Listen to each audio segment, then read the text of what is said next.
சரி okay suicide பண்ண முடிவு பண்ணிட்டேன். வாங்குறதா வாங்குறேன். ஜூஸ் கொஞ்சம் 20 ரூபா ஜூஸ் பாட்டில் 30 ஜூஸ் பெரிய பாட்டில் வாங்கலாம். அதுலேயும் 10 ரூபா ஃப்ரூட்டி வாங்கிருக்கா. இதில் போய் விசாங்க குடிக்கிறேன்ற வெக்கமா இல்லை உனக்கு? சும்மா உட்காந்துருக்கீங்க. அதையே ஒரு யோசிச்சுட்டு இந்த 10 ரூபா ஃப்ரூட்டி ஜூஸ் குடிக்கிறதுக்கு ஒரு நம்பர் மானம் கண்டப்பேன்.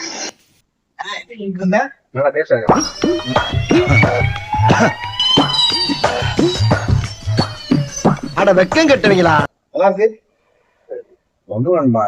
ரொம்ப வச்சிருந்தா அதான் என்ன பண்ணேன், அவங்களுக்கு பஸ் வாங்க நானும் சொன்னா பஸ்னேன். அதான் யோசிச்சு போயிடலாம் முன்னாடியே சொல்றீங்களா? சொன்னாங்க. என்னம்பா ஐயோ கவுதடா விஷம் அப்படித்தானே இருக்கும். விஷம் குடிச்சா அப்படித்தானே இருக்கும்.